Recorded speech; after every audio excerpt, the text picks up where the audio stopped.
So welcome to this week's Natural Gardening Live with me, Josie Rainbow, your natural gardening coach. Today we're talking about best practice when it comes to watering your plants. So I'm talking about how you know when your plants need watering and how you can know when you don't need to water them. That's what I need to see. The signs to look for, basically. The signs to look for.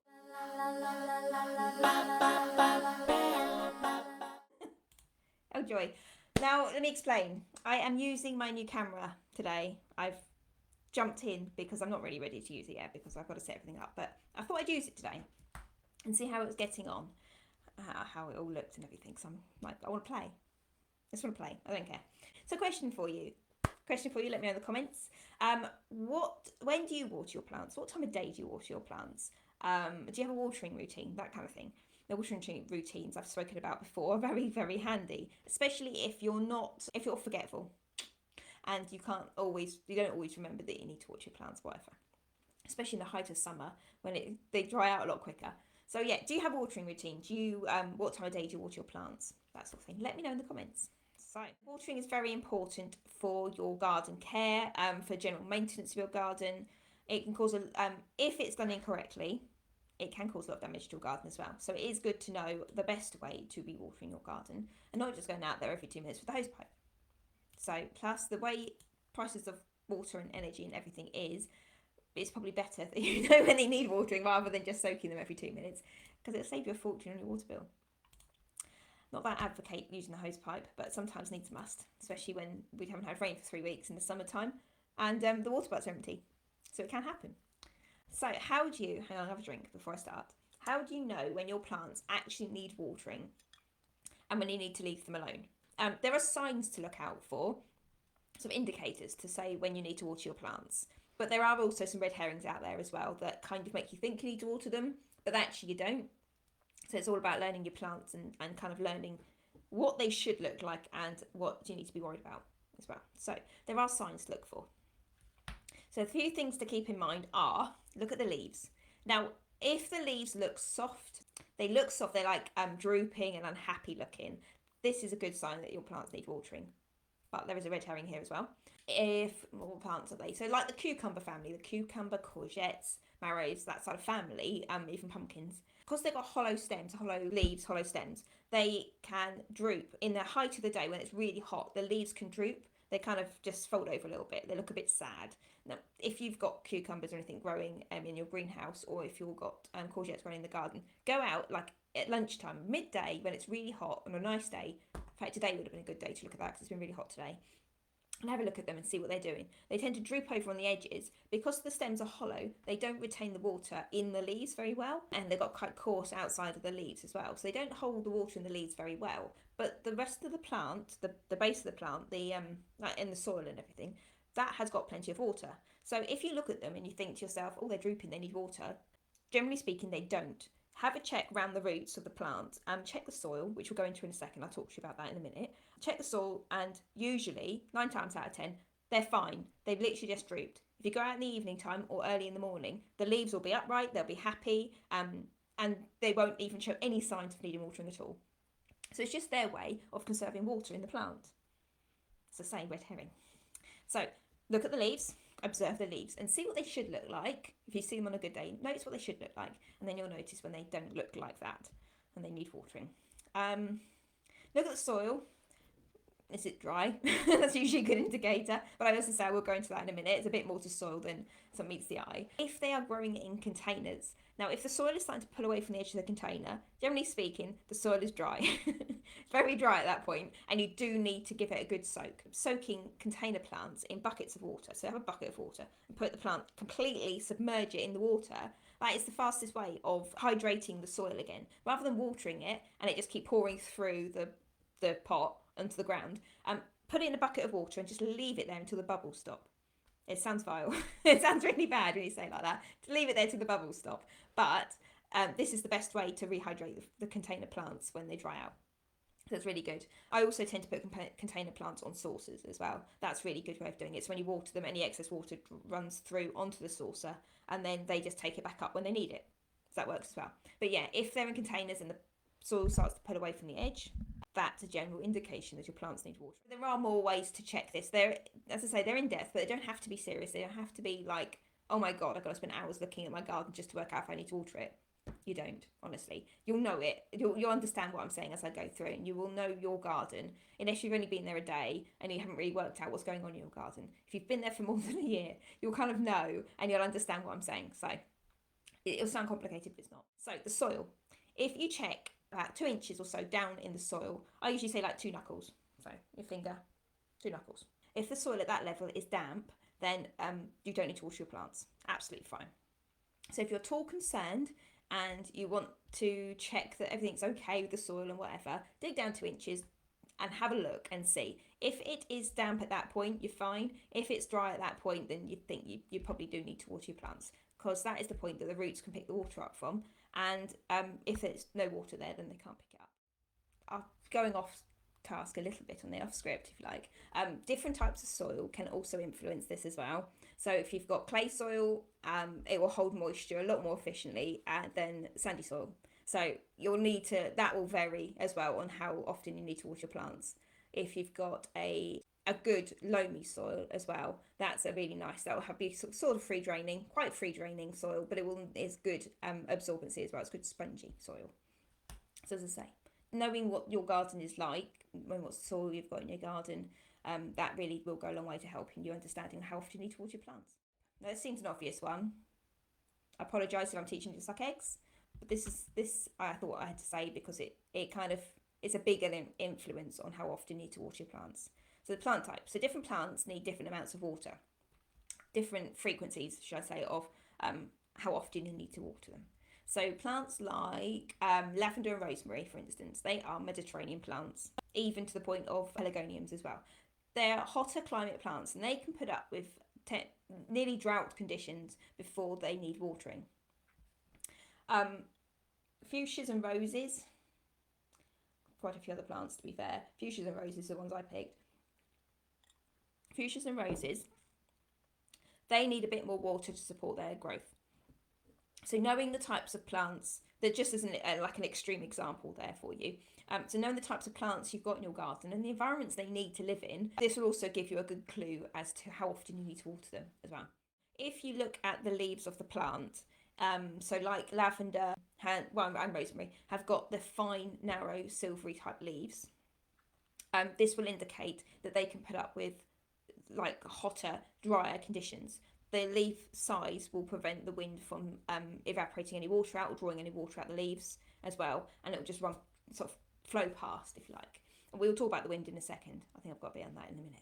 So, but that's a good indicator. If they're big, broad, flat, green, lush leaves, then generally speaking, they're going to need a bit more water than if they're finer, thinner, like narrower leaves as well. So that's a good indicator as well that your plants can put up with a little bit less water or more water. Seasons. So late autumn to an early spring, so either end of the scale really, minus winter. Oh, forget winter. So early spring, late autumn, we tend to get a bit more rain. Generally speaking, we get a bit more rain than we do in the summer months. Generally speaking, the water table at this time of year will be higher, allowing the plant roots to get to the water easily. But in the summer months, the water table would have got lower. If we get more rain, it will hold it in the soil more. But when the summertime comes, the soil is hotter, so the water will evaporate. If we do get rain or do get any mist, that means obviously that you need to water your plants more often as well. So knowing the season you're in and what the weather's doing, the weather conditions will indicate how much water's in the soil. Check the soil, as I said. That plays a big role in whether you need to water your plants or not as well. Directions and the conditions of your garden as well. So we said about soil, so the conditions of your soil, which I'll talk about in the tips in 2 seconds. If your garden is nice, south-facing, sheltered garden, you get sun all day and it's just lovely. I'm sure the plants will be more than happy with this situation, as I would be quite happy in that situation as well. This does dry your plants out faster. It just does. The water will evaporate faster where it's nice and warm. It hasn't got any respite from the sun, so then they haven't got a chance to retain any of the water they're taking up. So it will dry the plants out faster. In this situation, you will need to water your plants more often. If you are on a coastal garden, open to the elements, wind whistling in, battering your plants about, bit of salt air going on as well. This, again, will help the water evaporate in your garden. It will through the leaves, taking the water out of the plants that way as well. It can cause burning as well to the plants. This will again dry your plants out faster. The area you're in as well, so as I say about the salt air as well, this can all go into knowing how often you're going to need to water your plants, how to take care of your plants as well, if you need to add shelter to your garden, that sort of thing, to help them out, to give them a bit of respite if you like. Most of this is knowing your garden. If you know the area you're in, the soil type you've got, the plants you're growing as well, these all go, this information as a whole is quite easy to pick up. You're just looking at your garden. Knowing the soil you've got and knowing, checking it, having a look down, let's just say digging the 2 inches down, just checking the water level, the water table if you like, or checking how the soil is, if it needs mulching, things like that. This can really go a long way towards helping to save water, prevent you needing to water so often as well. Did you know there's a better time of day to water your plants? So watering in the morning, or the evening, late in the evening times as well, which I think we mentioned at the top as well. When the sun's gone over, when it's a bit cooler in the garden as well, this is a much better time to water your plants than midday, like full sun beaming down on your garden. This will prevent the water from evaporating, which is amazing because otherwise it's just a waste. It will prevent the leaves getting burnt, so when the water hits the leaves and droplets are left on the leaves, the sun will beam through the droplets and then burn the leaves. Now this can cause obviously stress for the plant. It can encourage pest and disease, causing more damage as well, can really affect the health of your garden. So by just simply watering in the morning, early in the morning before the sun sort of, and not rises, but isn't the full heat of the day, or later in the evening, you can prevent this damage, which is amazing. If you water the soil, not the plant, crucial difference there. If you water the soil, not the plant, if you can. I know some plants you have to like lift the leaves and whatever, but if you can water the soil, this will help to cool the roots of the plant, and it will get the water to where it's needed faster as well. So that's always a good thing. So soil, not the leaves, because it will just evaporate off the leaves, and then, as I say, burn the leaves as well, which isn't handy as well. So mulching is a great way to hold moisture in and condition the soil as well. So this will not only like hold the moisture in the soil, but also feed your plants as well. So it's a really good way of doing it. So mulching is kind of like a real super thing for the garden. You can do it with grass cuttings, homemade compost, farmyard, well-rotted farmyard manure, or horse manure, whatever you want. But yeah, mulching really does help to hold, as I say, hold moisture into the soil and feed your plants. Oh yes, watering trees and shrubs. If you are watering larger, as I say, trees or larger shrubs, using a water tube is incredibly good for saving water, for getting the water where it needs to be. So if you haven't seen a water tube before, it's exactly what it says. It sounds like it's a tube that you water through. So the tube, you've got so the tree in the ground, and then as you're planting the tree, you've got the tube that goes into the roots. So it sits above, just slightly above the soil, so it's easy to water into, and then it goes right down to the roots. Now sometimes it's perforated at the bottom, or sometimes it can just allow the water to get down into the roots. So this is a really good way of directing the water exactly where it needs to be, because obviously trees and larger shrubs need a lot more water than your average perennial in the garden or rosebush. So having this water tube here allows you to direct the water exactly where it needs to be, not wasting a drop, which is really good. So that 100% prevents evaporation from the soil, from the leaves, anything like that, because you're going directly to the roots where the water is needed. So using a water tube, very good idea when you're coming to big plants. Water butt water is obviously a much better way of hydrating your plants than using the hose pipe, if you can. If you save the water from your water butt, rainwater, or if you've got a stream in your garden, using this water will be much easier for your plants to take the water up. It hasn't got the chemicals in that the water people use to clean the water and make it okay for us to drink. So the plants can take the water up much easier. It provides nutrients as well. So the damage you can cause your garden by overwatering. Well, one, it costs you a fortune.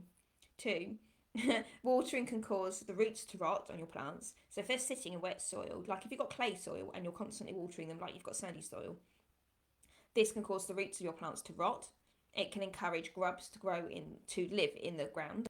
Root-eating grubs will be encouraged to live in this kind of environment. Insect larvae, they love the damper, cooler soil. So this is going to encourage them to live around the roots of your plants, which isn't a very good place for them to be living. It can also help to build the population of fungus, mushrooms, toadstools, and things like that growing in your soil as well. So if the water's got nowhere to go and it keeps getting added to, this will make the ground quite boggy, and then we'll love to grow there. This can actually kill off the natural soil-borne organisms that actually support and feed your plants. So by overwatering your plants, or watering more often than really you should be, not knowing the type of soil that you've got, and just not paying attention to the signs, you could cause more damage to your garden than actually the benefits that you're trying to put into them. So it is an awfully good idea to understand your garden. It's an awfully good idea to look for the signs, if you can, of why you shouldn't be watering your garden. So yes, hopefully you've loved this, and hopefully it will help you to understand when you should be watering your plants and when you should maybe leave them alone, and what to look out for in the signs. And on that note, I will call it a day, and I will leave you to it. But if you've got any questions, please feel free to post below this video. So have a wonderful day. Enjoy the sunshine if it's hopefully sunny where you are, and I'll see you all next week. See you later.